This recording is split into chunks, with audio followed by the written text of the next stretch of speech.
बिस्मिल्लाहिर्रहमानिर्रहीम, अस्सलाम वालेकुम। आज मैं आपको बहुत मज़ेदार सैंडविच केक बनाना सिखाऊंगी और आप जब इसे बनाएंगे तो कोई इसे पहचान नहीं सकेगा कि ये सैंडविच केक है। बिल्कुल फ्रेश क्रीम केक लगेगा और इसे आप ईद के लिए भी बना सकते हैं, बल्कि ईद से एक दिन पहले बनाकर फ्रिज में रख सकते हैं और अगले दिन ठंडा ठंडा सर्व कर सकते हैं। और ये ख़ास सैंडविच केक मैं अपनी स्वीट भांजी सायरा हनीफ, जो कि आज़ाद कश्मीर कोटली में रहती हैं, उनके लिए बना रही हूँ। तो सायरा बेटा, आप ज़रूर ट्राई कीजिएगा। तो इसको बनाने के लिए मैं ले रही हूँ राउंड ब्रेड, जिसे मैंने लेयर्स में काटकर ऊपर वाला हिस्सा और नीचे वाला हिस्सा उतार दिया है। आप चाहें तो खुद आराम से राउंड केक टिन में ब्रेड बनाकर लेयर्स में काट सकते हैं, या फिर आप चाहें तो किसी भी बेकरी से डबल रोटी ऑर्डर पर राउंड केक के सांचे में बेक करवाकर उसे 3-4 स्लाइसिस में कटवा सकते हैं और ऊपर और नीचे वाला हिस्सा उतार दीजिएगा। या फिर आराम से आप चाहें तो आम नॉर्मल डबल रोटी के स्लाइसिस को गोल राउंड किसी भी कटर से या गोल चीज से काटकर छोटे छोटे केक भी बना सकते हैं। इसके अलावा चिकन स्प्रेड चाहिए होगा, जो कि बनाना मैं आपको सिखा चुकी हूँ, और मायोनेज और रूम टेम्परेचर पर रखा हुआ मक्खन हस्बे ज़रूरत, और फ्रेश शाइव्स बारीक कटे हुए थोड़े से। आप चाहें तो इसकी जगह हरे प्याज का ग्रीन पार्ट या हरा धनिया बारीक कटा हुआ भी इस्तेमाल कर सकते हैं, और थोड़ा सा बारीक कटा हुआ आइसबर्ग सैलड। और इसकी फ्रॉस्टिंग के लिए फिटी हुई fresh cream 1 cup, cream cheese 1 cup, room temperature पर रखा हुआ मक्खन 2 टेबलस्पून चाहिए होगा। और इसकी गांचिंग के लिए टमाटर के छिलके का फूल बना लीजिएगा, और पुदीने के पत्ते और बारीक कटे ऑलिव्स और कुटी काली मिर्चें थोड़ी सी चाहिए होगी। तो सबसे पहले इसकी फ्रॉस्टिंग बनाने के लिए आप डालें क्रीम चीज,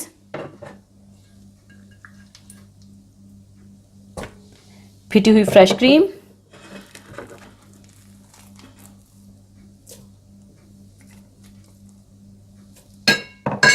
और मक्खन डालकर बीट कर लें।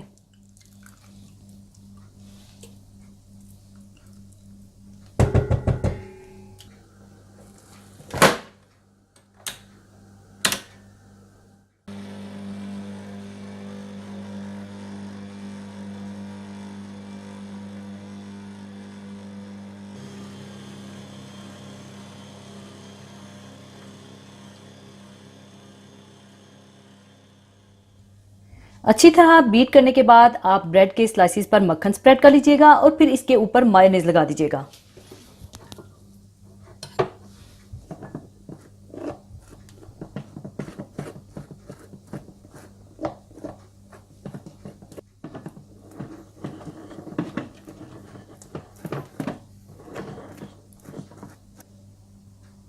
और ऊपर मायोनेज लगा लीजिएगा।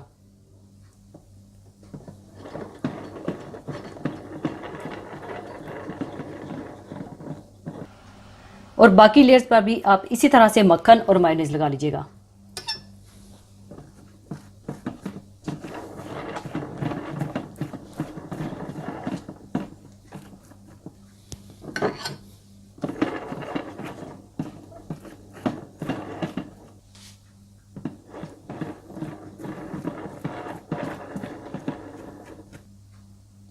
इसके बाद ऊपर चिकन स्प्रेड की एक लेयर बिछा दीजिएगा।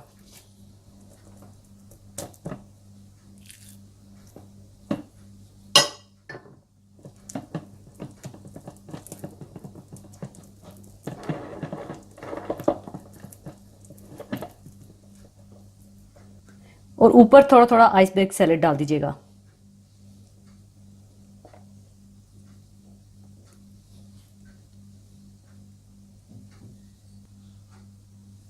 और ऊपर आप फिर से ब्रेड की स्लाइस रखें और मक्खन और मायोनेज लगा दें और इसी तरह से लेयर्स लगाते जाएं।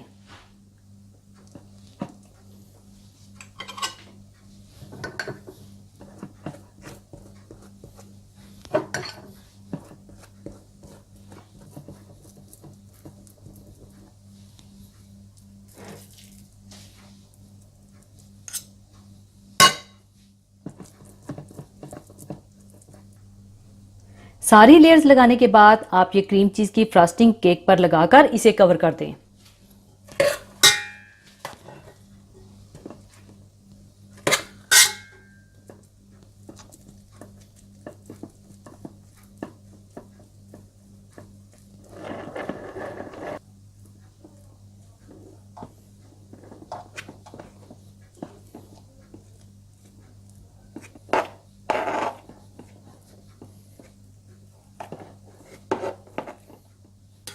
सारे केक को कवर करने के बाद बाकी फ्रॉस्टिंग को आप पाइपिंग बैग में डालकर रख लें।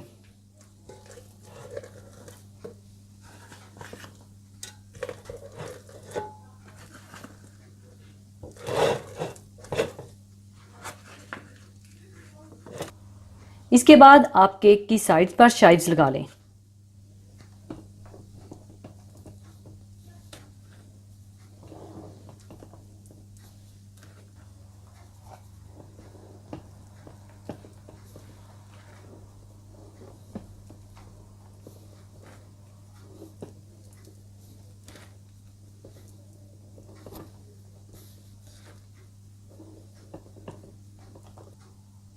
और ऊपर आप इस तरह से पाइपिंग बैग से डिज़ाइन बना लें।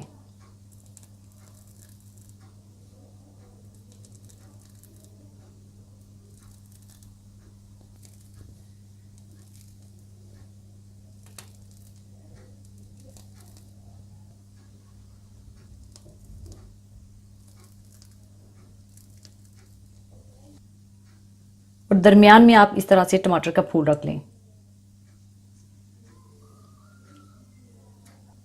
और साथ पुदीने के पत्ते रख लीजिएगा।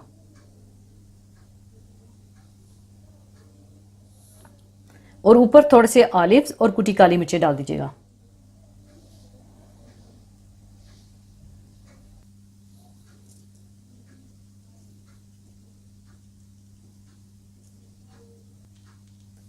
लीजिए, बहुत मज़ेदार और खूबसूरत सैंडविच केक तैयार है। इसे आप चाहे ईद पर बनाएं या किसी पार्टी के लिए बनाएं या अपने लिए बनाएं और फ्रिज में रखकर ठंडा ठंडा सर्व करें। तो ज़रूर बनाइएगा और मुझे दुआओं में याद रखिएगा। तो जाने से पहले एक हदीस पाक शेयर करना चाहूँगी।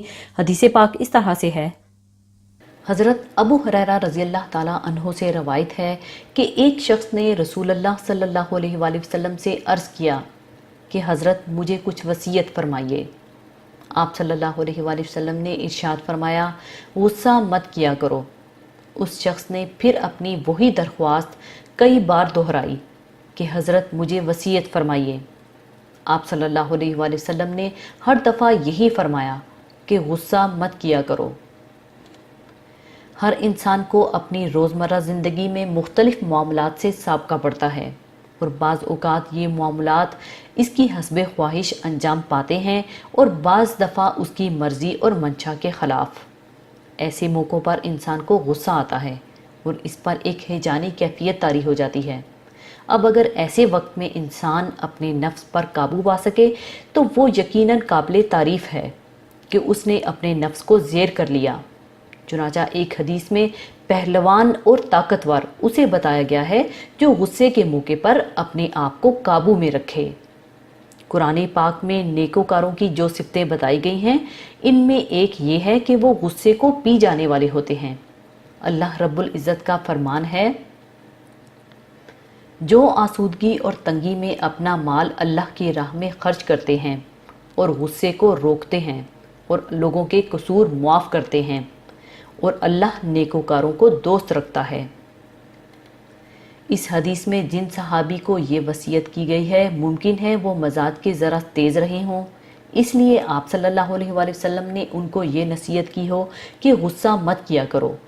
और ये हकीकत है कि बुरी आदतों में गुस्सा बहुत ख़तरनाक और बहुत बदअंजाम आदत है, और जो शख्स गुस्से पर काबू रख सकेगा वो नफ्स के दूसरे गलत तकाज़ों पर भी काबू पा सकेगा। एक हदीस में है कि जिस शख्स को गुस्सा आए उसे चाहिए कि वो वज़ू कर ले। एक और रवायत में है कि ऐसा शख्स खामोशी इख्तियार कर ले। एक और रवायत में यूँ भी आता है कि ऐसा शख्स अगर खड़ा हो तो बैठ जाए और अगर फिर भी गुस्सा बाकी रहे तो लेट जाए। अल्लाह ताला हम सबको इस आदत से बचाए, आमीन। इसी के साथ मैं आपसे इजाज़त चाहूँगी। अपना बहुत ख्याल रखिएगा, दुआओं में याद रखिएगा। अल्लाह हाफिज़।